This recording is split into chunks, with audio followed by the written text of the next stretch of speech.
Yeehaw, ladies and gentlemen. Howdy, partner. Hi, guys, and welcome to Overcrest. I'm Kris. You are such a dork. I'm Jake. What do you mean? You are such a dork. How am I a dork? Because you have headphones on over your cowboy hat. Like if you actually, yeah, exactly. If you actually wanted to do that, you could put them on and then put the cowboy hat over them. My friend, this is a fitted Stetson. That's not. Yeah, I also have a fitted Stetson. So right. You're just a dork. You are such a dork. Haha. Yes, you have a cowboy hat. I always get a cowboy hat when I drive across country. Where's it's that my tradition. Sticker that I gave you that says "all hat, no cattle"? It's on my old laptop, which is gone. I had to. Okay. Yeah. I need to get you another one of those. Yeah. Yeah. Absolutely. That is you now. Yes, I have no cattle, but I'm a hardworking man. Okay. Not every cowboy laughs his horses. You know, there's more to being a cowboy than that. Would you walk around in Minnesota in your daily life wearing that?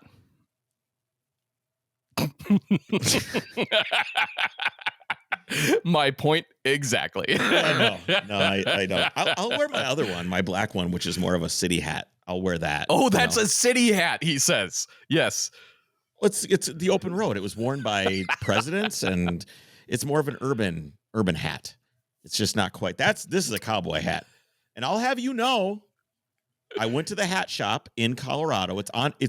I have this here. Let me show you. This is on my map as a permanent fixture on my map.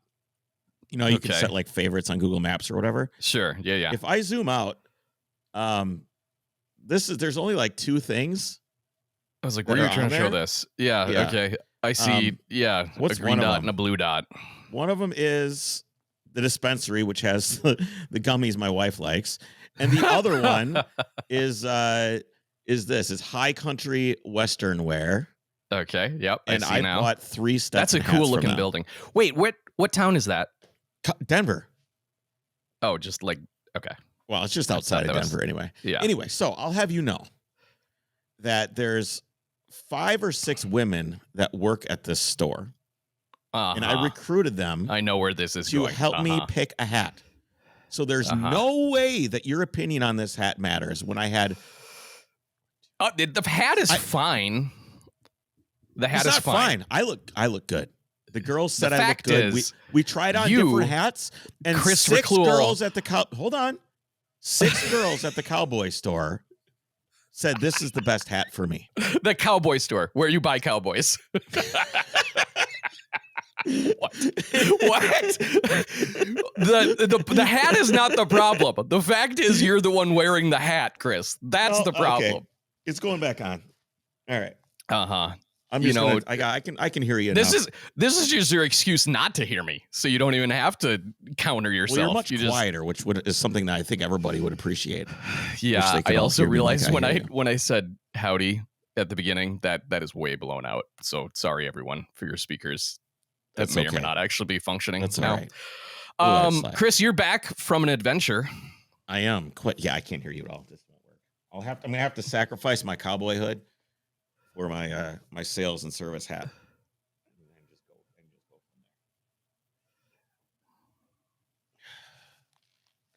there. All right, I'm here. You are so dumb. Okay, speaking of cowboys, though, yes, I have some property, and I've always thought that I could get one old retired like heifer just so I could have cattle and wear the cowboy hat, and then I'm not a poser. You just like a pet cow. Remember on Clarkson's Farms where it's like, Lisa, we have a pet cow. Yeah, that's like I could just have an old pet cow. You wouldn't want a bull or a steer. You'd want a heifer. I don't know. Sure. Well, because it's one that's like it's like a milking cow that dried up. So it's like, well, either we put it at the slaughterhouse, but it's too old, so they're not going to give us good money for it, and so I'll just have it out in my field instead. And now I can be a cowboy. I'm making a phone call here. Okay. Oh boy, we're calling in experts, I assume. This is like phone a friend. Hello? Hey, can you do me a favor? Yeah. Can you bring me that big horny thing? Yeah. What? Right now? Yeah, just right now. Bring it to me. We're on the podcast. We're live. Just bring it to me. Okay. All right. Okay. Anyway. Yes, why do you want a girl cow instead of a? I think if you're going to just have one, you'd want the big swinging. I suppose they have. I suppose they have retired. Because I also don't want a highly aggressive cow. I want just like a cow that like I can go up and pet with Rhett, and I can wear my cowboy hat. I don't think it's not a cat, dude. Meow. Have you seen them? Have you seen the Highland cows where they like actually blow dry them out and they just look super poofy? You should go. Can you please Google and share your screen? Yeah, what is because it? They have. What do I Google here? Just Highland cattle blow dry. Because they of course have, cow like 4-H, you have cow shows and whatnot. And these cows are hilarious when you actually they're like a long hair cow. And so when you actually groom them and wash them and give them a blowout, as it's called. All right, here it is. Hold on. Did you get some Longhorns? Okay, I'm pretty sure those are Longhorns. These are. This is got this from Mike Burrows. Okay. Lord. You need like a 68 Cadillac now. I'm going to have to hand this to you again because I don't have anywhere to put it, so stick around. Yes, awesome, right? I think they're almost 7 feet. That's really cool. Really cool. That's very cool. I have to figure out some place to put it. I thought. You didn't hear me. You need like a 7-foot, not 7 foot, a 70-something Cadillac where it is like 15 feet long. On the trip, so this thing was seat belted into the back of the car. Like there's no way. Hey, show us the cow. Show us the cow. Okay. Let me see here. This is the blow dried cow. He looks. See, he looks delightful. How hilarious is that? How amazing is that, Chris? Right? I mean, they're cute. That's definitely a cow you'd want to pet. Oh my gosh, you want to pet that cow? Look at that thing. I want to pet that cow. See, I want to pet that cow. Oh my god. So anyway, there was an old big ass Cadillac outside this pizza shop that Jason and I ate at on the way back. Okay. And it was drizzling and cold, so I didn't do it, but I wanted to go get that thing. But I didn't. It was so mint, like I can't touch it. So I would have had to. The Cadillac, you mean? Where I could, yeah. Oh yeah. And this thing is big enough that even on an old Cadillac, this thing will still stick off the side of the fenders. And a couple of people that saw it along the way were like, "Oh, you should put it on your car." And I'm just thinking, this is a pedestrian destroyer. Oh yeah. Like I'm sure there's some illegal. Like you'll need red flags and like the wide load warning in front of it. It could be like the diplomatic vehicle BMW with the horns, and you could put little. Oh, you put little flags. Yeah, actual flags. I was thinking of clearance flags, but I like that. Sure. Yeah, I always see those clearance flags laying on the freeway, like blowing around like garbage, and I'm like, well, that guy didn't. You gotta attach his fasten it quite well for sure. Yes. Anyway. Yeah. So I did. Speaking of the West, man, I love the West. It is great. Every time I go out there, I am enamored. I'm enamored by the space. I'm enamored by the people. Everybody is kind. People are nice. Turns out, nice. People are nice. Well, some places, yeah. People in California are urban centers are not nice. Okay, they're not. They're not nice. They're self-centered assholes, and I think that's a product of nobody is from there. Yeah, nobody is from there. And it's a tragedy. Anyway, so people are nice. I'm enamored with that. I'm not enamored with the smell. Especially in Nebraska. Are you on your Mac by chance? I'm not. Okay, shoot. I can't afford that. This is just going to be the tangent episode because we're talking about clearance flags. I had to look up the law because I had to haul some. What were these 26-foot floor joists in my truck? Oh my god! And I had a flag on that, but that's still not legal. Turns out. No, I can't imagine why. That's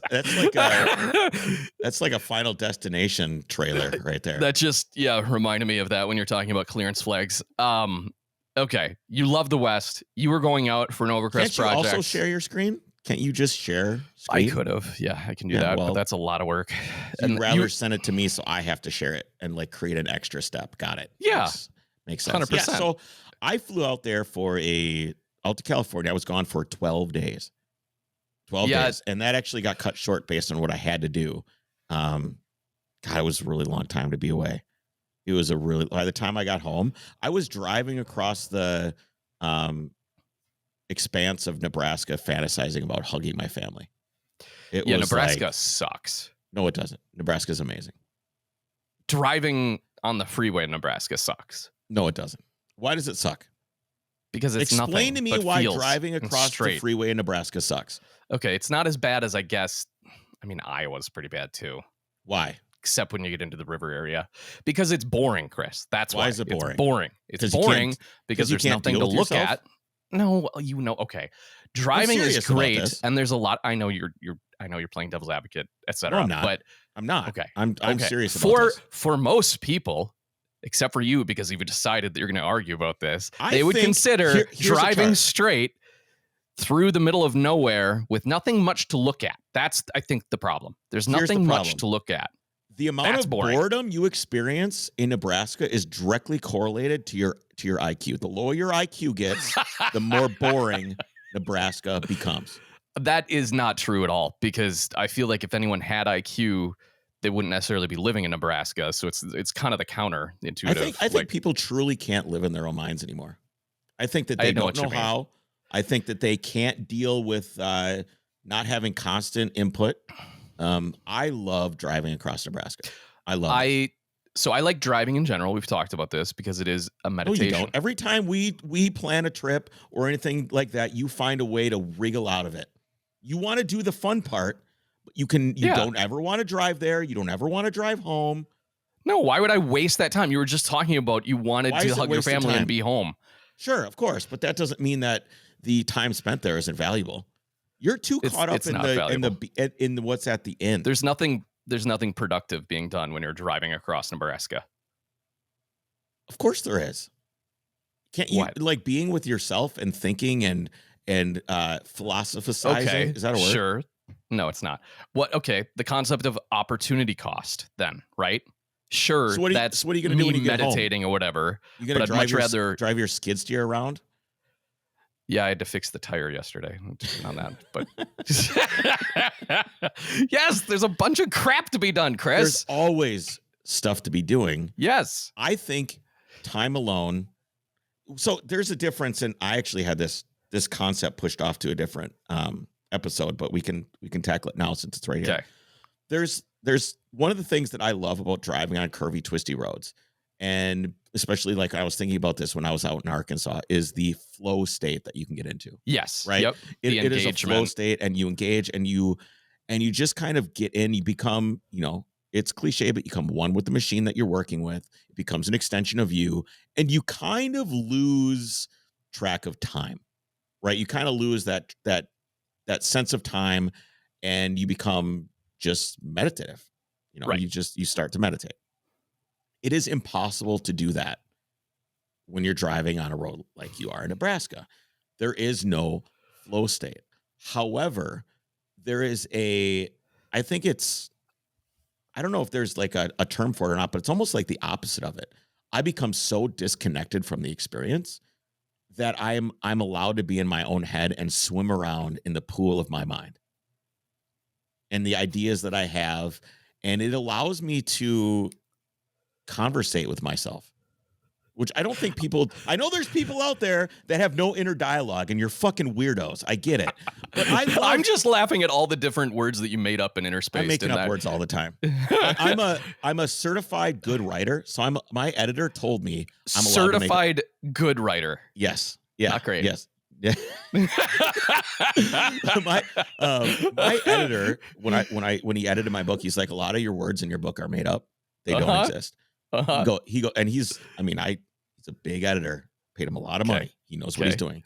He says, but your style and the way that you write and the context that you put the words in, it works and it doesn't matter. Yes.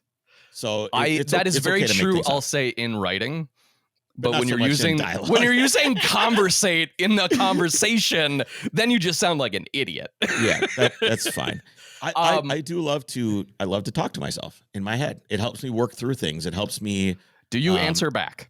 And is it a separate voice that answers back? Because then that's just schizophrenia, Chris. It's a multiple personality disorder. No, it's Happy Chris. I'll ask myself a question. I'll have a problem, and then I start, going back and forth. And I don't know if it is kind of a conversation because it's problem A.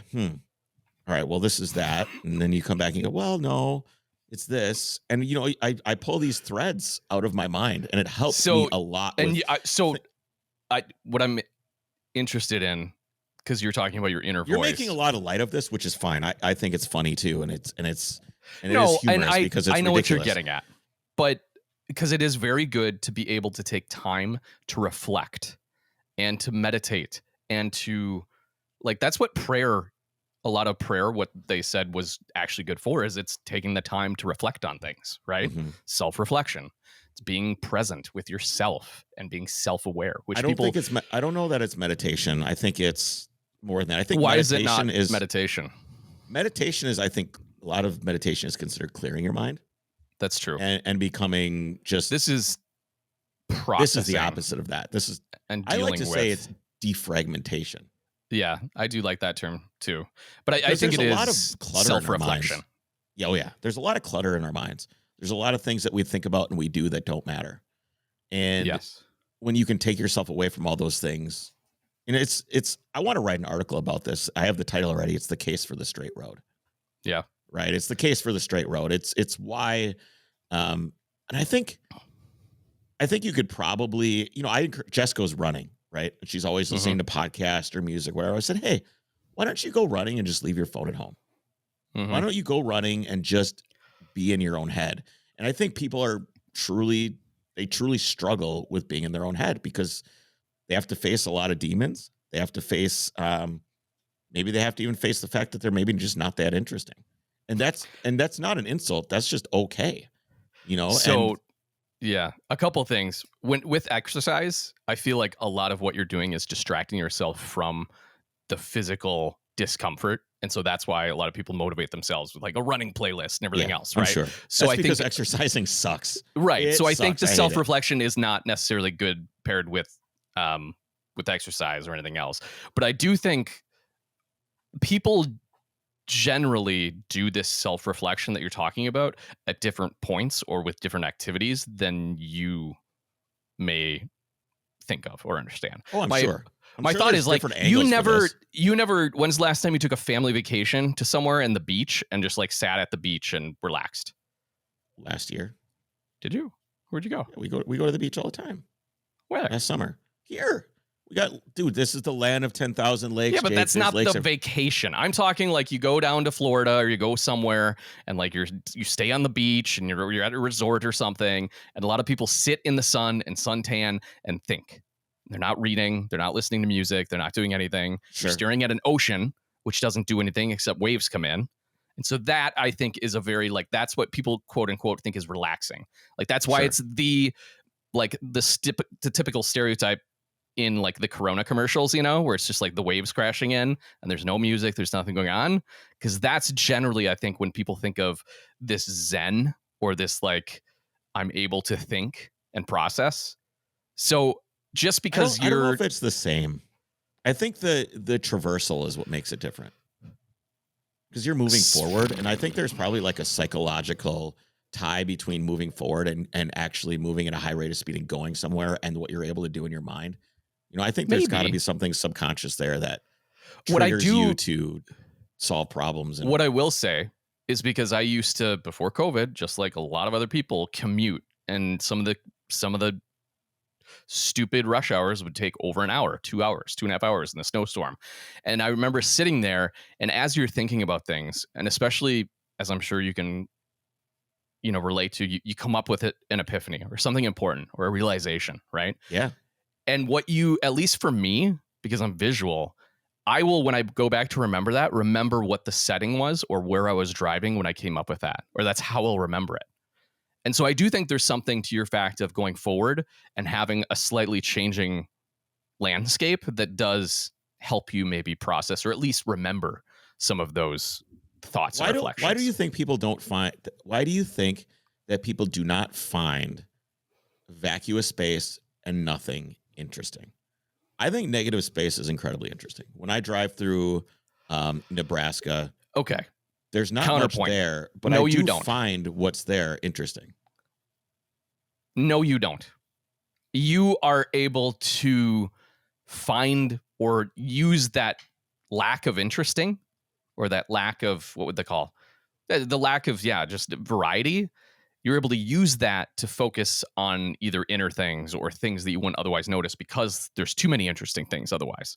So I disagree that you find it interesting. I think it's different because you're able then to focus on different things because it's not very exciting. I think that the scale and the monolith of the negative space is interesting. It does. I do genuinely find it interesting. I also think it gives even more interest when something does pop up too. When you're there. And I remember we were driving. Which proves my point because it's not interesting, and then something comes up, and you're it's finally contrast. Something exciting. It's contrast. Yes, it's contrast. It's not that it gives value to something when something is there, and I think that's interesting too. It's not just the visual stimulus. It's not that Pavlovian, where you're just like, oh my God, there's something, ding. I think for a lot of people, if you're driving across for hours that end and there's nothing to do, and you go, oh, good, at least I can look at this like beautiful river valley or something different landscape. If you're self-reflecting, here's what I wanted to say. If your goal is to defrag, is to self-reflect, and I agree driving is a great way to do it, why would you not? Are you not able to do it? And I'm not saying you're driving at 9/10, like really going for it up a curvy mountain road. But if you're in a place that is more interesting and has more visual variety, are you less able to do that? I'm not sure. I guess it probably varies per person. This is just how it works for me. Okay, that's fair. There's one thing I would encourage people to do though, is I think, and I struggle with this because I've driven to Wisconsin so many times to my parents' house. I struggle with I just want to be there. 100%. I just want to get there. I just want to be there. And I always push myself to be like, hey, enjoy this time. Whether you're in the car with your family, you're with your wife, you're alone. Make use of the time and don't just spin it away as terrible. Make use of the time. You're going to spend the time anyway. At least find a way to appreciate it or do something with it. That is a very valuable point. That I think is the number one takeaway. On that note of me being right about something, let's move on. All right. Well, let's talk about Nokian tires because it's snowing here. Is it snowing up there today? Yes, it is. There's like little piles of actual accumulated snow. And so winter is here. And if you live anywhere where we have snow like this, you better start thinking about your tires. Nokian Tires literally invented the winter tire, and this year they're celebrating their 90th anniversary of that invention. The flagship Hakkapeliitta is engineered with cutting-edge technology honed on the world's toughest test tracks north of the Arctic Circle, which is a very cool fact. Advanced innovations such as... We got to figure out a way to get up there. How do we get there? We talked to Wes. If we asked, we could go. If we pay our own way, we can probably go. So, did you listen to my episode this last week? I did. Okay. So, Wes texted me from Nokian, and he was like, I really like the tie-in with daylight savings time, and that's when you switch your tires. And I go, I never even really thought about it until then, but that is true. Sort of the time of like, all right, daylight savings means now you have to change your tires. Yep, absolutely. It's everybody waits until the first snow. Yeah, that's it's don't irresponsible. Don't be daylight savings time. Perfect. And it's more, Jake. It's more than just the snow and the ice. It's the compound and the temperature. Correct. Exactly. Well. So what is it? What's the it's when it's a couple days of what temperature? Below the high temperature is below 50 degrees. Yeah. Is it 50 or 40? I don't have that in my notes here, so I'm not going to claim anything. But you're right. 50 or 40 the compound degrees. Reacts differently when the asphalt is cold. So you lose a ton of traction. Anything that's like a lower tread wear turns to a hockey puck when it gets cold. So it's more than just the fact that the siping's not there and, the ice grip isn't there. The tire is 100% trash. It's a hockey puck. You got to change. I don't care what environment you're in. Even if you don't need, as we would call snow tires or winter tires, a good all season, if you're somewhere in a more temperate climate that doesn't get a ton of snow, can really help you out, like one of their all weather tires or something like Absolutely. that. Yeah.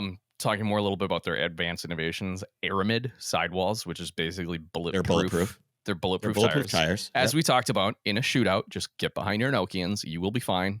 They also have a pothole protection warranty. Disclaimer, none of this is true. The pothole protection warranty is true. And if you have a road hazard and damages your tire beyond repair, Nokian will replace it for free. They also will let you just drive on a set of tires for 30 days. And if you really don't like them, just bring them back.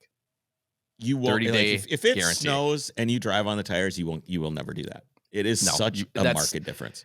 Exactly. And I keep telling people, if you haven't experienced that, especially people up here, like you will be very surprised what the difference it is it makes. So head over to NokianTires.com/winterlegend.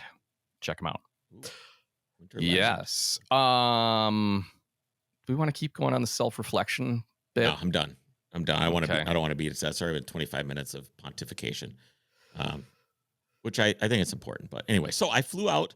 We got some Overcrest things happening in California. Overcrest things. I think that's pretty obvious. I think people will be really excited. I think it'll be unexpected. The two of us are very apprehensive now because we have very big plans, and we do. It's going to be a lot. It's Overcrest is a boiler room for sure. We come up with these big ideas and write them all down and confirm them, and then we figure out how to do it later. How's that a boiler room? Because it's stress. Oh, a boiler room is all about stress, right? Sure. Stress, and then you get the best. The more pressure there is, the better the output. Which is how a boiler works, Jake. I'm thinking the term of how it's a boiler room. That's not what I would call like just a brainstorming meeting. Call it like the war room. Like we come up with the plans, all these different plans and ideas. It's a war room in a boiler. Got it. Anyway, Overcrest thrives under stress. We come up with ideas. So we're just creating stress for ourselves. That's what we do. And then we execute it, and Overcrest things are birthed, and they're awesome, and everybody has a good time. So there will be something in California next year. You're saying that? Everybody what it is. It's obvious. I'm out there driving around. Everybody knows. I didn't even tell people where you were, but if you're a Drivers Club member, I suppose follow on Instagram, you knew where you were. Yeah, everybody knows. Okay. So I flew out there. I flew out to Sacramento. I needed a car to drive while I was out there. And I was going to get a rental car. You were actually this time. You were thinking about this. I was thinking about it. I'm like, I'm going to get a rental car, get something reliable, $50 a day, over the course of however many days. It'll be fine. Then I'll fly home. Yeah. Just get the work done. Yeah.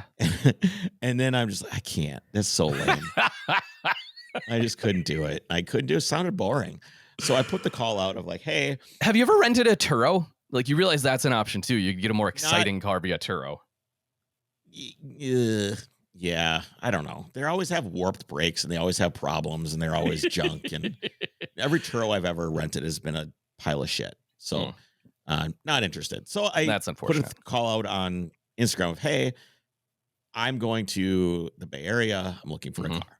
And there was a guy who had an old Rolls Royce, like silver spur, that I was thinking about buying. Oh no. Yeah. No. Yeah. And then there was I want a big body car like that at some point. And there was a Bentley Turbo R that was for sale. It was like 15 grand or whatever. I was thinking about buying that. That's such a terrible idea, Chris. Well, yeah. Okay. Yeah, of course. Okay. Absolutely. Yeah, I'm not going to argue with you about that. That's a terrible idea. Anyway, so Sutton Morris from Morris Motors, he's been on the rally a few times now. Yes. And with his dad as well. Now, at the time, had John Ludwig's E23. It's a 733i.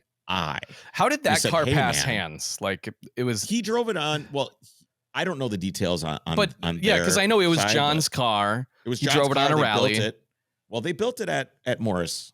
Oh, Motors. they did. Okay, so I didn't know. They built it there. Okay. So they built it there, made it a manual transmission, stuff like that, and lowered it, did the Euro bumper swap, made it cool.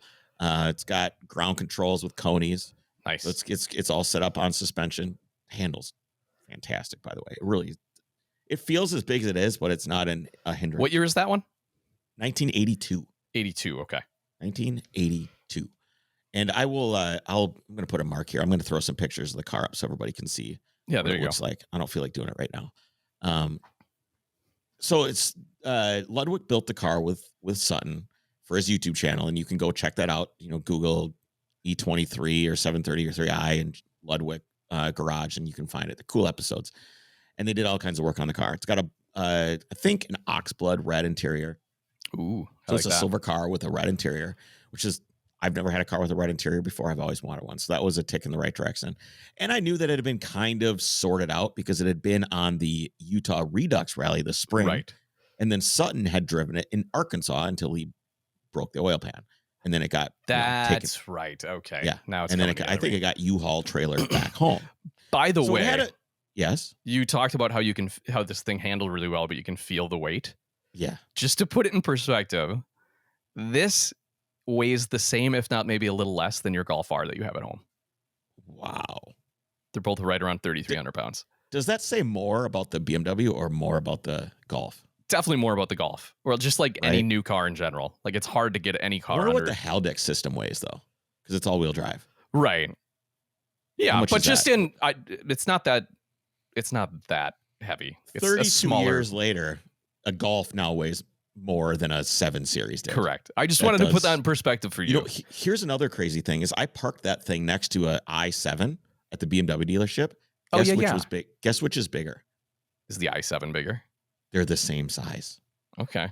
I mean, at least They're they're the both same size. But 7 imagine the quote series. weight difference. What's the curb weight of an i7? I'm going to check that up quick. Go for it. Curb weight of an i7 is Oh What do my you think? goodness. I just looked it up. 5,635 pounds. I have the one I came up with is 5,900 to 6,100. Wow. This is BMW USA's website. i7 mean, with an e-drive. Average. I mean, okay, so they're the same Curb size, weight. about the same width, but when you look into the interior is claustrophobic in comparison because the doors are so thick, the seats are closer together. The Yeah. entire interior is compacted in, even though the cars are the same size. So we've added over 2,000 pounds of weight, and the interior is smaller. What are you laughing at? I had to look it up because this is not unique to BMW, right? Yep. The average curb weight of a car in the US on sale in 2025 is 4,100 pounds. The average. Good. That doesn't Lord. take into account trucks or SUVs, by the way, at all. This is just cars. So What is the E33 curb weight? Yeah, 3,200 pounds. Yep. 32 to 35. I mean, it's a big car, and that's kind of what I was looking for. You know, I wanted to do more of a tank than anything if I was going to be driving around in a week. And this thing Okay. had been tested on the rally. Been on right, 2 so you knew rallies. it's yeah. They sorted reliable. it out. Had a new clutch. The air conditioning worked. The HVAC system had been rebuilt. Heat works. It's got new speakers, so the radio's good. And it's just a reliable car. New cylinder head gasket, brakes. Some of the brakes have been done. We traded out the dogleg transmission for a standard 5-speed, so it doesn't have the dogleg transmission anymore, which lengthened the gearbox a little bit. When you say we did that, like you did that No. Sutton did that. okay. Sutton did that. He's going to put that after the swap that John did? Yes. So it went back to Sutton's place, and then Okay. that transmission is going to be going, I believe, in his E9, which Okay. is cool. That's like the Sharky looking one. Yeah, the Batmobile thing. Yeah, the Batmobile thing. Really, really cool car. Anyway, so I'm like, it's going to be great. So I fly out there, and you never know what somebody's going to pick you up. He sends me a text message. He's like, do you want to be picked up in something cool? Oh, because he's like gonna pick you from the airport. That's He's gonna super pick me up. nice. We fly, change the flight. So I booked a round trip out of the Bay Area and LA, I think. And then because I was just going to drop the wrong car off in LA. So I canceled that and used the credit to just do a one-way flight to Sacramento, which is like a much smaller airport. Okay. So I fly into Sacramento and I'm standing there waiting. And what do I see? A Lancia Delta Integrale Evo II, which, if you remember, is one of the cars that you could easily get instead of a 911. Instead of whatever 911 you're driving around. Yes. So I hop in this thing, and it's got not Recaro SRDs, but some other very similar to Recaro SRD. Okay. Super comfortable, quiet, just kind of chilling. And one thing that you notice, what's the back seat like on that? It's a 4-door. Oh, right. It's a 4-door So it has car. plenty of room. It's plenty of room. The trunk is very small. The hatch is like the size of a rabbit, probably smaller than a rabbit. Yeah. It's very, very small back there. And when you open the rear door, the rear arch is like the wheel is inside the car practically because it's such a short wheelbase. Yeah. It's a rally car, a short wheelbase. Right. It's a rally car. That's so it's so built cool. for it. Okay. The interior is so rad. All the instrumentation in these cars, all the buttons, knobs, the instrument cluster is the only thing that throws me is the tack goes backwards. So it starts at like 3:00 and goes around the opposite direction. So it kind of rotates opposite of the speedometer. Of the speedo. Yeah. That was a thing in that time period. Like the 924 and stuff had that too, by the way. I don't like that. But I like the way it's cool that from a everything design looks. perspective, but not as So we tootle around in that for a little bit, and it makes all the right sounds. Like all the sounds that you want. All the sounds that you want these things. Why didn't you tell me my collar looked all stupid? My collar was messed up. I didn't even notice. You just always look off. Jeez. Yeah, I'm always a little disheveled. Well, I had to put this shirt on because it matched the cowboy hat. I had to change clothes. And clearly that was what was important. It was. I was late. Just also, speaking of ranching, because realistically, if I don't get a pet cow, is this the ultimate tangent right here? Yes. If I don't get a pet cow, I love ranch dressing, and my son loves ranch dressing. What if I had a ranch? A ranch where you make ranch dressing? A ranch. And then you can call it the ranch. You're gonna have to have a cow to get the dairy anyway, so you might as well just get the cow. So I need the cow, and I can still call it a ranch. I like that idea. You need the cow. You need to plant some dill. You need to plant some garlic, vegetables. I don't know how to make ranch dressing. It's very simple, actually. It's the most overrated condiment of all time. The fact that people put ranch on pizza and stuff like that, it's just we do that every night, or not every night, but every time we have pizza. I used to think that until my 2, almost 3-year-old now is just enamored with ranch. Like just. So what does that say about you? Nothing. It says something about my wife. What? I didn't introduce him to it. That's what you're getting at. What does it say that your palate is devolving and regressing into that of a toddler? Yeah. Well, you are the company that you keep or something like that, right? Yes, you are who you associate with. So you are. I am becoming a toddler. So we ended up hanging out with Austin from AC Solutions. Got dinner with him at this nice taco place, which was cool. And then we went back to Austin's place, and Sutton threw him the keys. He said, "It's yours for the time being." And meaning what? Had you planned on getting the 7 Series and buying that from him? Yes. Okay. Yes. So this was just like for the day or whatever. Where did Sutton go? Overnight. He went home. How did he get home? His bride came and met us for dinner. Okay. So I have no concept of where things are, and I don't either. Okay. Yeah, I don't either. My geography up there is just all out of whack. Yeah. I have no idea where I am at any time. Not as bad as you. I still know my north, south, east, west, but I don't know the names of any towns or anything like that. Okay. Anyway, so I've got this car, and I'm at Austin's house. We hung out there. It was great. Nice chats, nice good times. Okay. Wake up in the morning, and there's my Evo II. Yeah. Which I considered it mine. I'm like, this is mine for right now. Okay. You know, it's like just. I mean, for how quickly you buy and sell cars that you actually quote unquote own, like it's not that far off. It's true. So we pack up the stuff, put it in the car, and I start driving down to Walnut Grove. Okay. Where Morris Motors is. Got to drive. It's like an hour. Okay. Hop in this car, start driving. I'm nervous. It's not my car. It's probably $100,000 car. And I almost always say no to driving other people's cars. Yeah. I almost always say no. But I told him, he gave me the keys. I said, I'll take good care of it. You know, don't worry. I'll treat it like it. This one you wanted. Yeah, I want. You weren't saying no to this one. I said no once. And then he asked me again. I said, yeah. You did the polite no. Okay. I went no, but yes. Yeah. Yeah. I mean, it was normally like you would think that like a one night stand would be something that you wouldn't engage in morally. Like the girl comes up to you at the bar and goes, "Hey, you want to go home?" And she's just the hottest girl you ever see. And you're like, I'm really looking to get married. You know, wait. So you weren't married at the time in this hypothetical situation? Not married at the time. This hypothetical. I'm really looking to get married, and I'm not sure. So you're still going to say no to a one night stand, even though you're not committed, but you just on principle don't like the concept. Yeah. Yes. Yeah. Me personally, yes. I'm not into that. But this was like the girl asked twice, and you're like, all right. You know, it's the but on the second on second thought, yeah, we're gonna go ahead and do that. Oh my God. So one thing that I noticed right away, and this was the highlight of the car. Okay. So the highlight of the car, lots of cars. It's quick. It makes good sounds, and it's got a blow off valve, and all the gauges are incredible, and the experience is great, and all that stuff.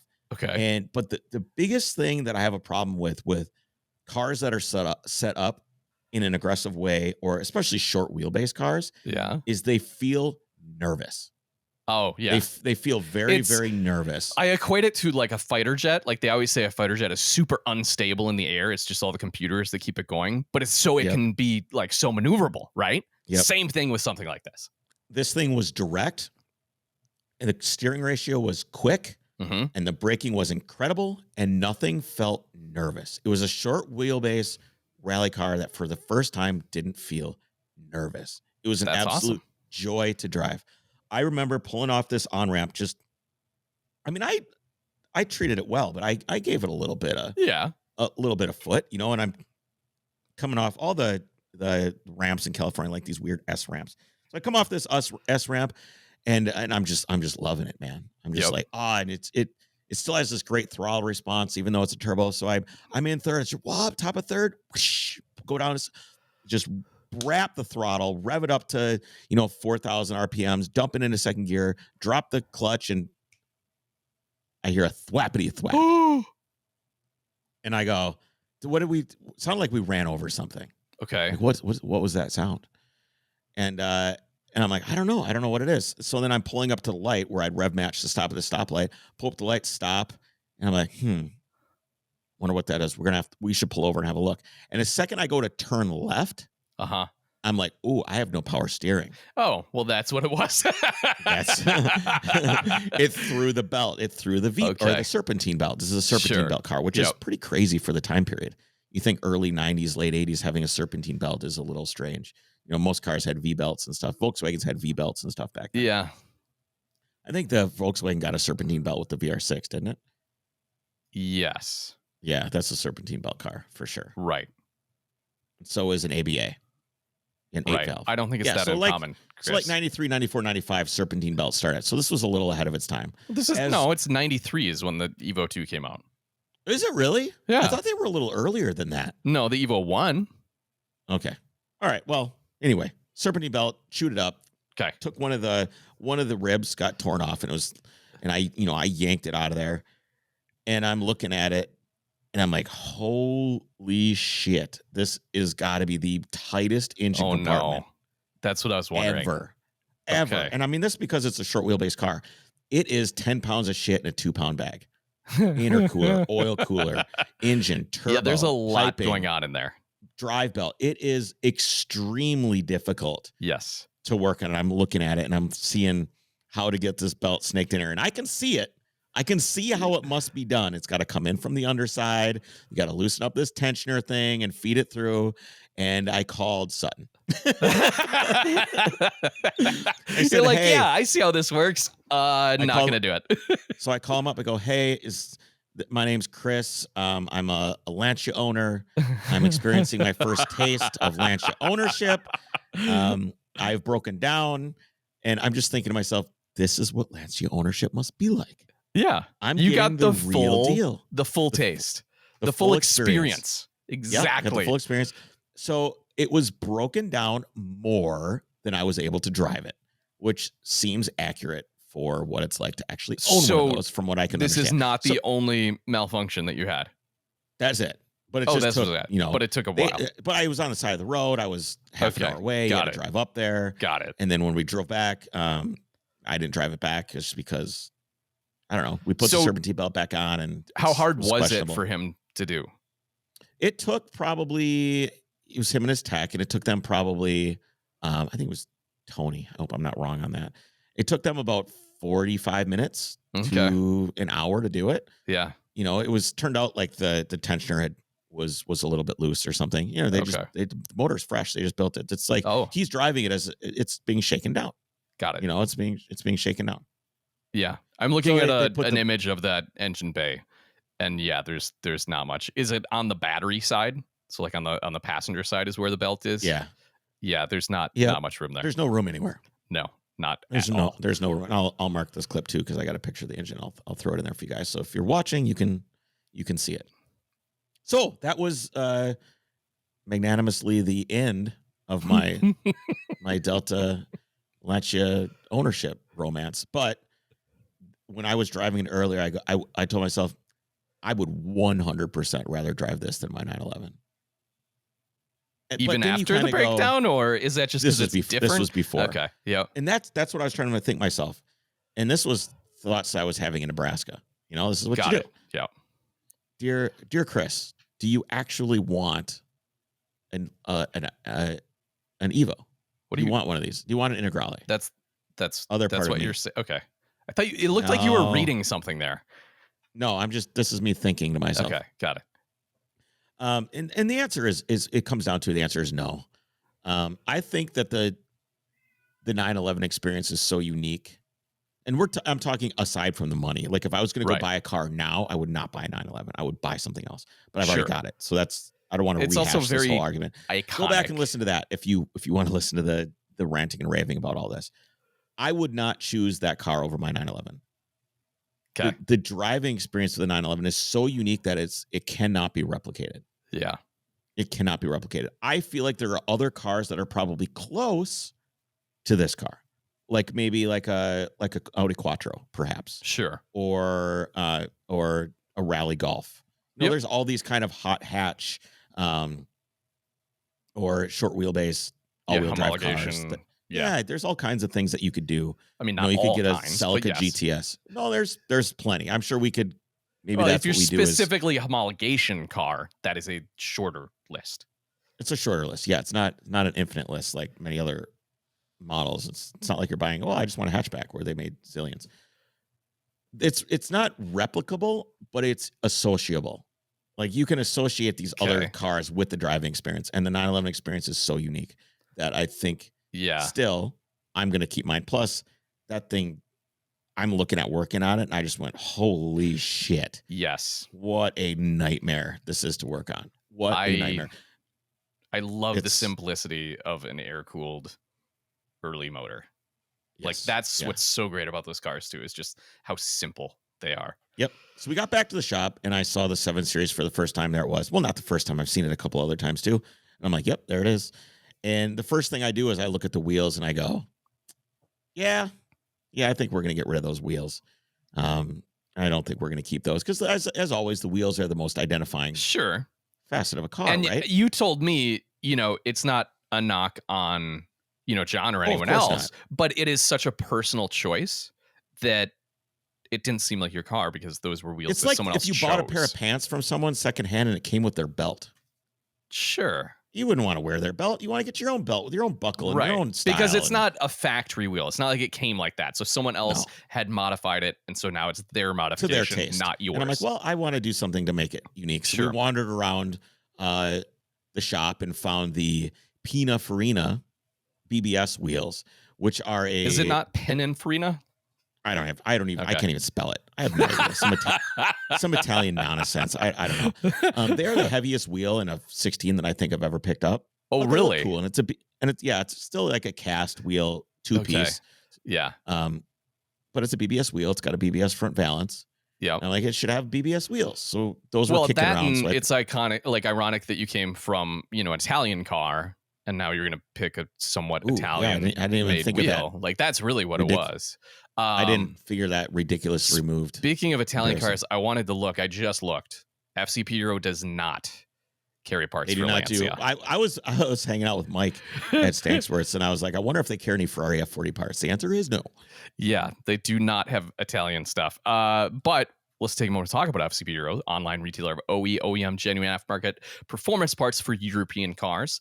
BMW, Porsche, Volvo, and more. They have Saab there. They do have that. Their catalog is a one-stop shop with over 275,000 unique products. They have expert assembled kits, which I love. Jess was saying too that we don't even mention their tutorial videos, that they have a huge catalog of DIY. She uses those all the time. Every time she changes the oil, she's using That's right. Those. And so you can get the kit that they make to have everything you need and then go watch the video. It's great. They're actively building out their Volkswagen, Audi, and Porsche catalogs, from Porsche's growing fast. If you got an SC or something. Is it? Definitely. That's exciting. Porsche catalog's rapidly growing. Yeah. Every product they sell is backed by the lifetime replacement guarantee. including wear items like wiper blades, brake pads, and oil filters, which is absolutely insane. And they have their new distribution center in Mesa, Arizona. So they're shipping from both parts of the country, serving most anywhere you live in 3 days or less with free shipping. We obviously have worked with FCP Euro for quite some time. They're great guys. We love that they're actually passionate about what they do. And it's just awesome customer service as well. Check them out today, fcpeuro.com. Take advantage of free shipping on any order over $49. So I got a chance to look at this car a little bit, open the hood, poke around it, look at it, kind of, because I don't really know anything about these cars. Yeah. I don't know the E23, so I had to kind of, pop the hood open. It opens in reverse. And I was trying to think of the reason hoods would open for reverse. And I think I know why. Well, I one, they don't pop open if your hood latch, fails and I left bend it your open hood. a couple of times. I'm like, what's that rattling sound? Oh, the hood's up. And I would just kick the lever with my foot and it would shut the I was looking at pictures of 911s for some reason, and I was like, maybe I want some type of hood clips or hood straps, a la like the rally cars. Or you could just have a latch that works. Yeah. I mean, I fixed it, but I just really don't like the idea of my hood flying open again, which would not be a problem on an early BMW. No, it would not. And so, open up the hood. I think it's because most of the time you spend or should spend working on a car is from the side. Is that what they intended? I don't know if that's necessarily true. I do not know, actually. I do not know why they did that. Maybe somebody can tell us why that is, because I truly don't understand a reason. And I think one of the reasons why I like the car and the styling of the car so much, it's got that shark nose look, right? Yep. But it's a little wider and low slung than a 6 Series is.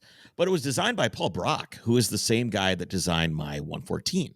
Got it. And he designed, I think he's one of the original inspirators of the BMW M1 as well, which is a fantastic car. I thought it would have CIS, but I did a little bit of research, and it sounds like BMW did not use, which would be K-Jet. Like K-Jet is what is considered CIS. And L-Jet is kind of the flappy box.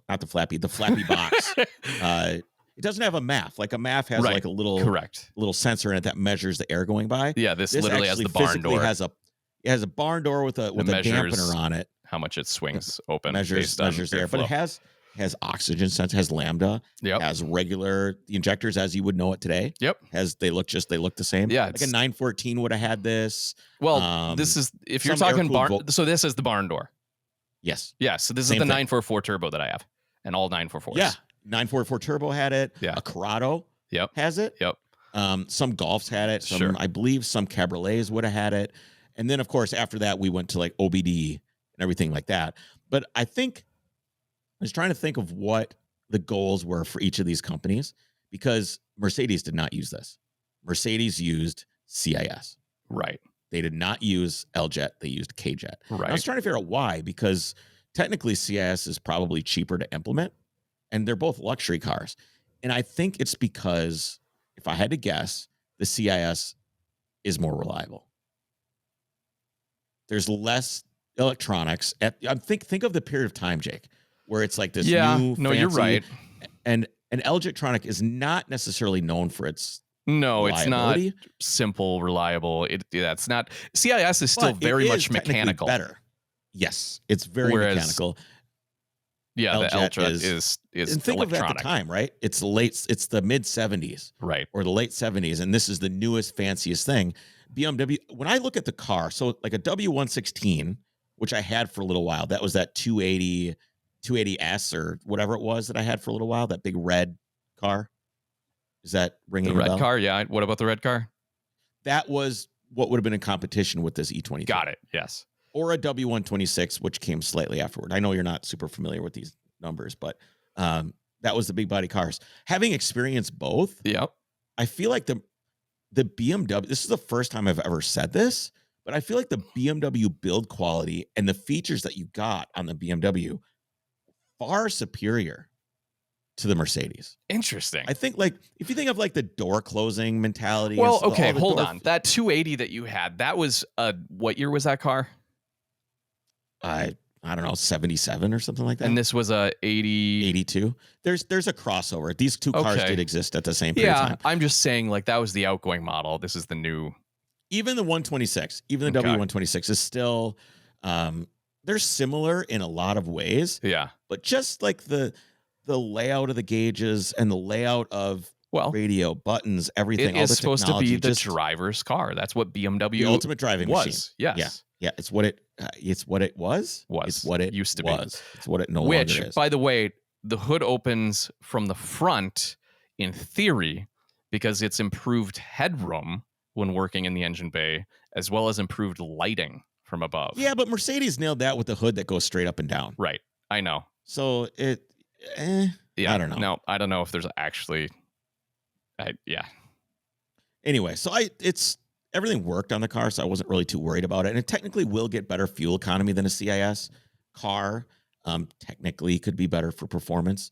I'm imagining throttle response probably isn't as good as what? I don't know. As a CIS.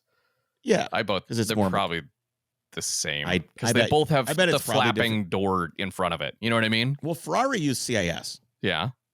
So like on the 308 and the GTBs and all these things use CIS. Okay. Mercedes use CIS. BMW is really kind of the outlier with the luxury. I mean, the 914 did, I guess you could say that. But imagine why didn't is a Carrera, it's a 3.2 Carrera 911. Is that L-Jetronic? I believe it is. Okay. Yeah, so because they went away from CIS, obviously. CIS, yeah. So like 1984 would have been Motronic.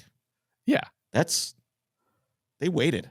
They waited a long time. Yeah. I wonder if it's because they were broke. Who knows? Anyway, so got the wheels. Well, this is gonna be the longest episode ever. I'm realizing that.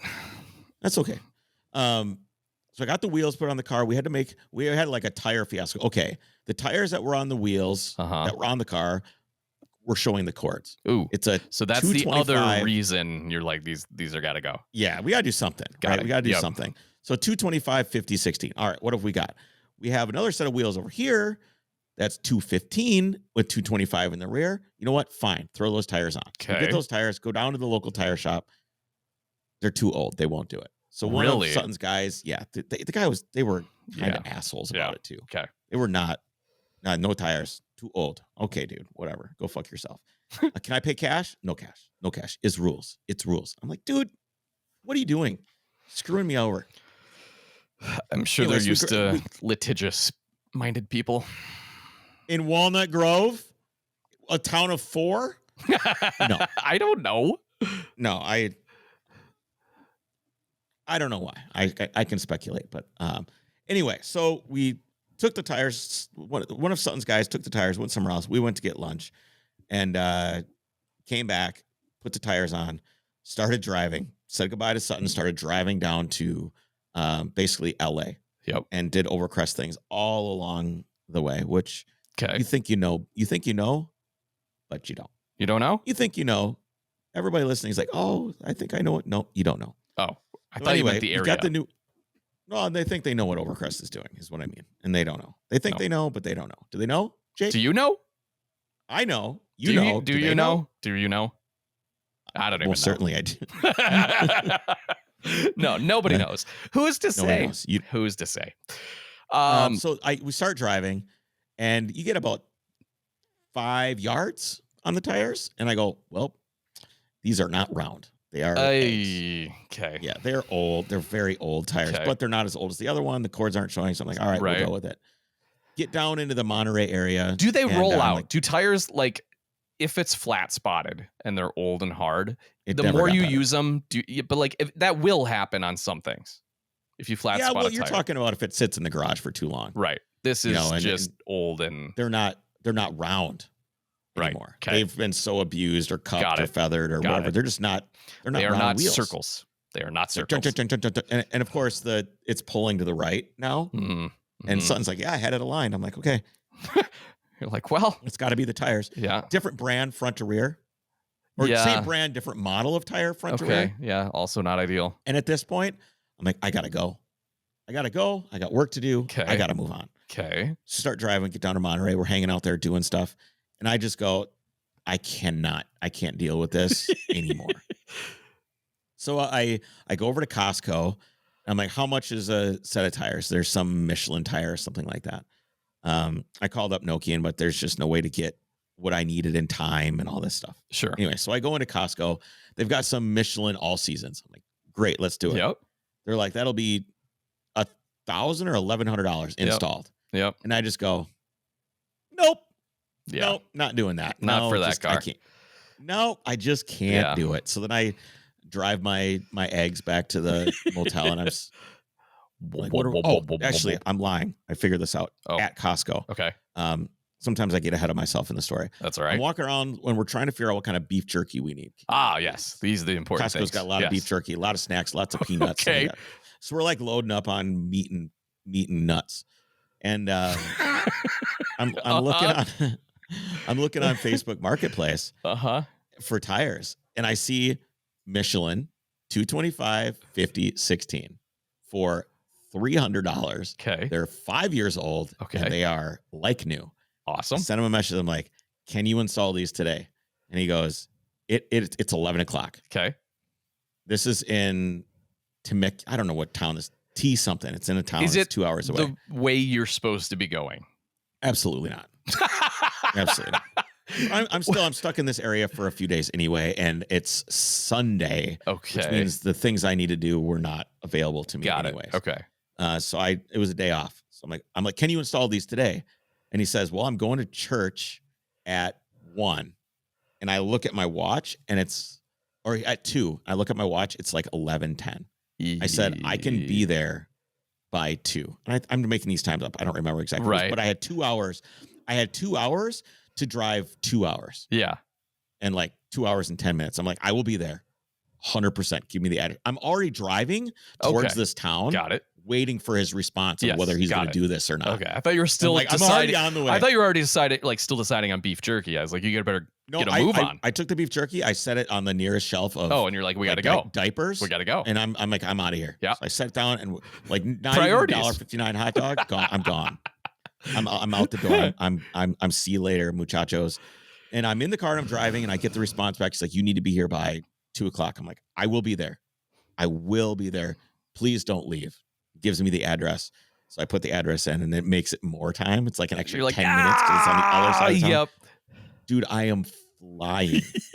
I am flying. I got there 5 minutes early. Oh, wow. I am flying. Was this freeway driving or? It was, but it is brutal to drive in California, even when there's not a ton of traffic. Okay. Why? They have the worst drivers of any state that I have ever driven in. The worst. Hands down, you motherfuckers need to learn how to drive. Why do you think that is? All of you guys out there with kids need to get your shit together and come up with some sort of clan or posse or club that's like the don't drive in the left lane club. Oh, okay. And you need to re-ingrain this into the culture. What is this clan we're coming up with? Because this doesn't seem good. Whatever it takes to make people not drive in the left lane, we need to have a cultural revolution in California that makes this happen. It is a problem. Okay. It is the entire state. Okay. It's the entire state. No Californians move over. They do not do it. Is it happen. It a law in California? Because it is not a nationwide law. I have no idea. I don't give a shit if it's a law or not.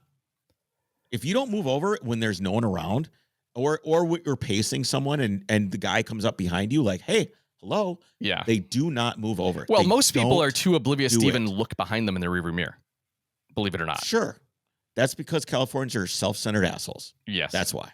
They're all like in their own little world of me.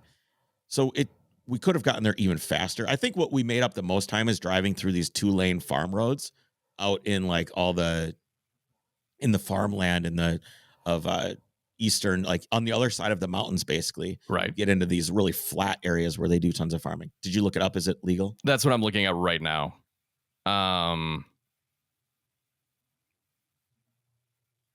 You're too slow. I know. All right. So I pull up to this on a multi-lane road. The passing lane, far left lane, is lane closest to the center divider and is used to pass other vehicles.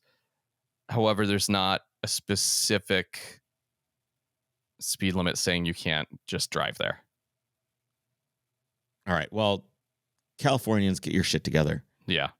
It was so frustrating, especially driving to like Vegas on the way back. It was insufferable. Nobody would move over. If their plate was not California, these people would move over. Every California plate, nobody would do it. They were all oblivious. And I think it's just generally traffic sucks so bad there's really nowhere to go. Yeah. But when you get out into these other places, just move over. Right. Get the fuck out of the way. They're not used to it. Why would they? Move. This is where you drive. Because we're human beings. Who's we? And there's other people? Me and Californians are both human. Well, I'm a human being. Californians could be described as they don't acknowledge other people, Chris. There is no other less people. Than human. It is just me. They are less than human. Anyway, so I drive up to this address and it's a house. Okay. And I'm like, this doesn't track. I'm like, what do we got going on here? What is this situation? And I see this little Mexican, a really wiry guy. He's got kind of gray on his sideburns and it's just wiry. Like his arms are just sinewy, just sinew and just. Does this make you feel good or bad? Are you like, this is my guy? I'm unsure. Okay. Well, he's smiling and waving at me. Well, that's good. So, like, that's a good sign. Good. He pulls open the gate and waves me to pull in. And I'm guessing the English wasn't great, but I'm guessing the two guys that came out were his sons. Okay. And we pull up into his driveway. He shuts the gate behind us. And you're like, and he gets out 3 jacks. So they're just jacks up both sides of the car, jacks up the diff. Car's all the way up in the air. Pit stop. 4, pulls all the wheels off, takes him into his garage. He opens the door to the garage, floor to ceiling, into the rafters, tires. Yeah. The whole garage. Okay. Tires, used tires. Yep. They have a balancing machine. They have 2 balancing machines. One was outside. It was for truck tires, like a really massive balancing machine. Inside is a small one. They got things for mounting tires, pulling the wheels off. Everything was there. They had everything. That's awesome. And these guys were awesome. They were so cheerful and happy, and they were industrious. They got the time from me pulling in to jacking up the car to the wheels were back on the car was 45 minutes. Yeah, that's boom, quite boom, good. Boom, boom, boom, done. Yeah, done. You like tires? You like? He's asking. I'm like, I'm like, I fucking like them. I like them. I'm ready to go. So and he pulls them out into the yard, which is. Got a basketball hoop and like a bunch of old tires, and it's just like this dude's backyard, and there's like little dog turds all over the place, probably from some little bitty one. So it was some small. It was a Chihuahua, obviously, and he's yes, and it was there's these giant Tupperware bins. I've never seen a tire shop, dunk test my tires. Actually, you're right. Yeah, these guys took every wheel, they took it out there, and they put it in the thing, and they're rotating it. Yeah, and they're make sure it's not bubbling. That's really good. That's awesome. I'm like, wow, this customer service is great. I gave him an extra like $20. I said, here you go. Have, gracias and have fun at church. And I was out. They love the car. And I was like, oh, it's a manual. And they're like, oh, standard. Yes, not Manuel. Standard. Not Manuel. This is not Manuel. I was confused. Yep. So it's a standard transmission. Yes. Which, if you think about it, like going way back, standard would have been what it was called because that's what everything came with. Is the standard transmission, the standard option. Those cars did come with standards, by the way, or manuals. Yes. It's just that particular one didn't have one. Not here. I don't think they were ever sold here with a manual. I read they did, but I don't know the production numbers. That's got to be. Yeah. Very, Anyways, very, very rare. Very uncommon. All right. So Manuel was happy. I was happy. Well, his name was. I think his name was Jesus. Manuel was the transmission. Correct. So I backed it out, and I have round tires, and the contrast of worn out shitty to shitty like Kumos or whatever those were. And these are like nice tires, like 20 years old, like new Michelins. I was like, holy shit, it's like, any new tire would have been great in comparison. Yes. But it was awesome, and that was great. And then I did the rest of the scouting trip, and hung out down, and I don't know if I have anything really to say other than a lot of the stuff I wanted to cover we talked about in the beginning. But yeah, we did our California thing. I went and saw Mike Burrows, saw the F40, and how is that? Which is I haven't followed along. It's a trip, man. It's a trip. Why don't you tell us about like Petrobox? I would love to do that. Or Onyx or something. Petrobox is a monthly service made specifically for the automotive enthusiast. Each month, they carefully select items, including tools, detailing supplies, apparel, garage gear, stickers, and publications to be sent right to your doorstep. It's a curated selection of the latest and greatest gear in the industry. I also had to leak test my tire on the skid steer, not in the dunk tank.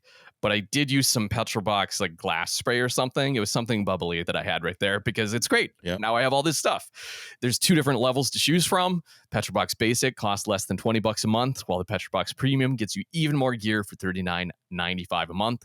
Check them out at mypetrobox.com. Be sure to use the code Overcrest at checkout. And by the way, Christmas is right around the corner. This does make a great gift. I have used this as a gift several times. Right on. Hey, do you think this? Am I going to lose this fingernail? Yeah. Is it going to fall off? No. What happened with mine, because that just happened to me too, it grows out and then it flakes off. It's weird. It's not fun. Good luck. I smashed it on Gavin's Jetta. Like one of the stops we made was in Ojai to see our friend Matt Crook and the 10% crew. Where we had to fix a Jupe's brakes because we pilfered the brakes for the Scirocco. Yes, and unfortunately, you did things like take the brake lines too. So there was no brake lines. Yes, there was no brake lines, and that was something we were missing. So we had to run down to some Beetle shop and get brake lines, and then I think we tried to take them off the caliper, and they were like very, very bad. Maybe like very bad. Maybe don't do that type of thing. Yeah, so that's why I did it up top. So we got the brakes put on, and we put some coilovers on for them. So we got some coilovers on that thing. And swapped out the transmission because the transmission was bad. It would pop in and out of third gear. And you know, as I'm defragging through Nebraska, I'm thinking about it. And there's a little shift lever that has 2 little ball cups on it that go over. It's a detail. Well, no, it pops over a ball joint, basically. It's a ball joint. And there's little plastic clips that go boink and they pop over it. And someone had made it. And I think what was really happening, I bet the transmission is fine. And I bet that thing some dude made was too long. That was the problem. So it's just popping back out. It's popping back. I think that must be what the problem actually was. And I wish I would have thought of that on the spot because it would have saved a lot of time, effort, and fingernails. But as always, with every Mark I transmission swap, the CV flanges were not correct. So we were not able to. Was there just a lot of different types, or like why there's only 2 types, but it's the small 90 millimeter flanges and the bigger 100 millimeter flanges, and the 100 millimeter ones came out later. Just because they're stronger. Yeah, they're just stronger. So if you want to swap in a later transmission out of like a Mark III or a Mark II, it's going to have the bigger flanges. Right. So you need a special tool to take the flange off. Yes, because you got to put it back on. You can get it off. But to put it back on, you have to compress. There's like a spring on the backside of the cup. It has to be compressed down and then get screwed in. Got it. Yeah. Anyway. That was not done. We were unable to complete the task. But as I'm thinking about it now, I bet it never needed to be done in the first place. I bet it was just that little shift rod. But anyway, it was awesome hanging out with Gavin, and my buddy Jason, of course, is with me this whole time. Yeah. Best co-driver ever. He's probably never met those guys. He hasn't. Yeah. Well, I think he's met Matt. Yep. I think he's met Matt. He's been around a long time in the Volkswagen scene. He's met a lot of people. He's really plugged in. He knows the guys to know. I guess would be a good that way makes to put sense. it. And he is so funny. Jason? He might be the funniest person I know, because it's not like these long stories that end up being funny. It's just like one word. I don't have an example, but you'll just be talking and he'll just say one word and it just will strike you as humorous. And it's all the time. And he's always positive.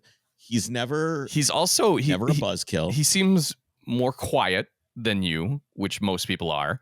But I do think that works well for that relationship, right? Especially on road trips. I'm pretty quiet on road trips. Right. But you then don't want someone who's just yapping the whole time either. So he's quiet when you want him to be quiet. And also when you're just chatting his ear off, he's quiet.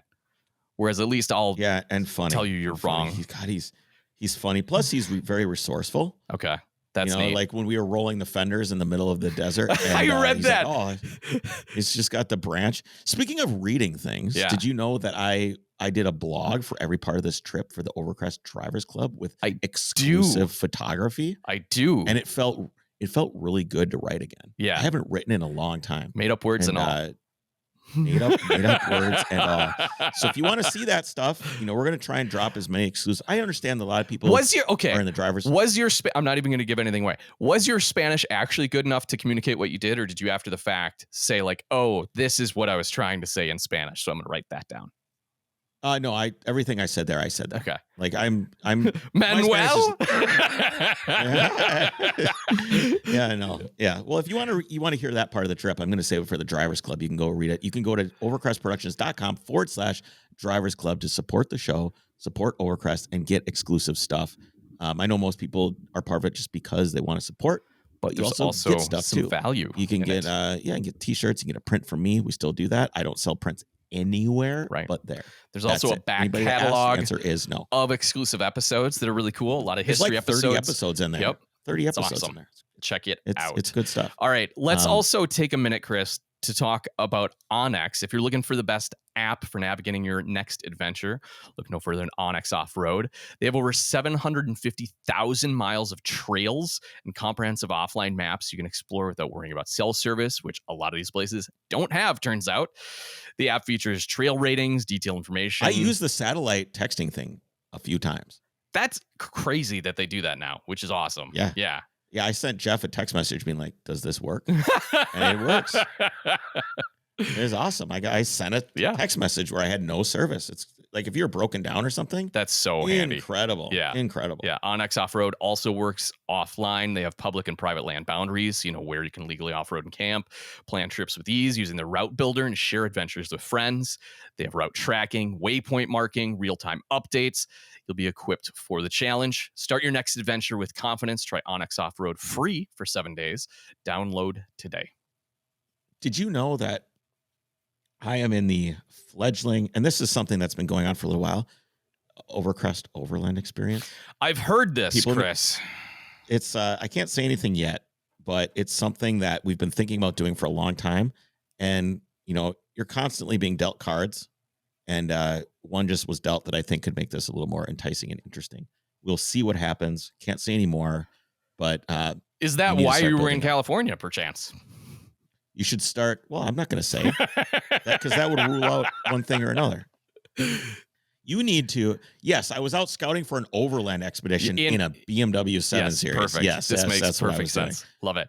Are you going to get your scout going I'm for not. something like that? Or are you going to buy something different? I'm going to download that. What do you want to get instead? What do you want to like? What's your I want to get. Are we done? Are we done with this trip thing? Yeah. What are we doing? Blah blah blah. Yeah. Marco Jetta. Oh, did you take notes? Yeah. I didn't even know there were notes. Yeah, there's notes. I wrote notes because I didn't want to forget anything. Okay. But yeah, that's that. So it's your scout obviously gone. So it's not gone. You're obviously going to want to come on this overland trip. Sure. You don't have your Cayenne anymore. No, I don't. And a Cayenne is not the choice. I want something small and maneuverable. And like a Dodge Raider or something like that. Yes, I had a Montero, which is the Raider. The Raider was the badge engineered version of the Montero. By the way, I had a Montero Sport. I thought the Raider was smaller. No, the Raider. You're probably thinking of the 2-door Sport model, which the Montero also had. That's what I had, which is great. Those are grid cars. Yeah, I think you need to put a locking diff in them because I don't have that, but that would be great. I do like that. That's small enough. That's cheap enough where I don't have to worry about it. Something like that. Yeah. Yeah. Let me pull these up so we can see a little bit of what this thing looks like. They are rad. Yeah, I really like those. It's the right vintage. It's actually, if I remember correctly, it's a pretty big 4-cylinder. It's like a 2. This one says V6 on it right there. Look at that. Yeah, that might be a later version. Oop, let me see. I'm just going to click on this. Yep, I closed it. Hold on. Let's go to our buddies over at Bring a Trailer here and take a look at this. Okay. All right, so this was only $10,000, Jake. Yep. Yeah, you can get cheaper than that. That's a really nice one. But yeah, that's exactly what I had. Mine was red, had those seats, the rear seat. It has the look at this. inclinometer, I believe is what they called it. That was my They favorite got feature closer. of that thing. 82 photos. They better. Yeah. Here. No. Yep. This is a great instrument That is cluster, by the way. exactly Can you what I imagine had. going 125 miles an hour in this God thing? no. God no. I did a it would never full do it anyway. 360 on ice in that thing doing 60 though. That was very terrifying because they were very upright. Yeah, the inclinometer, I believe. I like that it says danger. It does say And danger. it's a tilting. But it Does that doesn't little tell light you come on? at what point it's dangerous. No, it does. No. Does a light come on? No, there's no Nothing? light. Just, No, it's just telling you. It can be. It's it going can to be be dangerous. No, it's not can be. It's going to be dangerous. That's all you're telling you. Let me see the engine on that. Ugh. I don't know if even. I didn't think they came with a V6, so I'm wondering if this was a swap. No, it says See. V6 Yes, produced when 143 new. horsepower. Yeah. Okay, that's cool. My Trooper came with a V6 too. I think a lot Yeah, of these are things. smaller than Troopers though. At least the 2-door. Oh yeah, a lot smaller, but very similar in build construction. that and like is- even this That is This just so looks like my Trooper. Yeah, and that is exactly. I think was mine black interior. It was, which was really cool. yeah this thing The is rear this thing is- what else? seats do a cool like fold and flip. What else do we want? Oh, this Mitsubishi Pantero got away. That's what they classify it as. Yeah, the Montero, the earlier Montero, like an '87 Montero. Oh, so this was this year. This one did not sell. You should get one of these. Yeah, right. A Mitsubishi Pajero Yeah, Evo. Then I'd worry about it, and not like I want. I know. That's the problem, isn't it? How small do you want to go? Because you could get like I was one thinking of the these. Jimny or something too, or Pajero. Jimneys are really small. I don't need one of those. Dude, you know what I Jimny, saw those- that is really clever and genius? Speaking of like how small, because there's a lot of weird Me in a crossover. cowboy hat. No, that is small and weird. But I saw someone, type whatever, like the Baja bugs, right? Volkswagen Baja bugs that guys do. And you can Okay. build them up, but it's still a Volkswagen engine and it's still, like trailing arm suspension is not great. I saw a guy take a entire Beetle body, take the floor pan off and put it on it's either a Honda Pioneer side-by-side like I have, and you can't tell, but it was like, well, that's genius because now it has all the off-road prowess of a side-by-side. It's like just as powerful as it would be with a Volkswagen, and you can buy parts anywhere, and it's factory basically. I thought it was It interesting. sounds very Jake, but I don't know. That doesn't does. sound. What is this I'm looking at now? This is a Jimny. Oh yeah. Yep. I've driven. Have you driven one? No. Yeah, they're very narrow and bizarro. Most of them are right-hand drive too. I think they almost all are. If not, So here's the problem with stuff like this. I won't do a Like Jeep. getting this thing, They're so driving this across expensive, the too, country for what would they are. be $8,000. That come on, dude. What else are you gonna get for $8,000?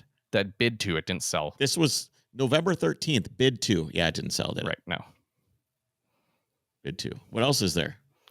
What about our geo trackers? Actually, can you use those on anything? Here's the answer right here. Let's find one. Not a lot of the old ones go for sale. Here is the Here's a white answer. Look at this. Wow, that is a Oh, clean geez, setup. 16 I know that's grand? what I said. Wow, to. Good Lord. I paid $2,000 for my truck, and it's not this clean, but it's not that far off.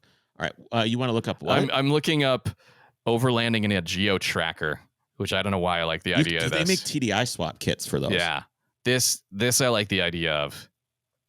Actually, for some reason, They don't. I don't know, dude. They just don't. Dude, look at this one. Is This this- one's did they- adorable. I can't see it. I know. I'm trying to just copy and I think we want to just do Suzuki Samurai here. That's the one to do. Yeah, that's those way, are way cool. better. I do like those a lot. There's got to be a lot of low mile versions of these things around because Because people well, towed them. that- Look, that's even just this it. one right here. Look, Yep, tow bar. look right they here. were It's all got the thing to towed tow behind a- campers or RVs rather. This thing is rad. Ooh, the seats are not. Those are factory seats though. Did you see that? Well, Look at that. are they? I don't know. Are they though? Upholstered in black vinyl. No, they're not. Upholstered in black vinyl with red piping and Suzuki logos on the backrest. Yeah, that's not Probably not. factory. Look at that hose looks like it's from the Statue of Liberty. Wow, that is bizarre.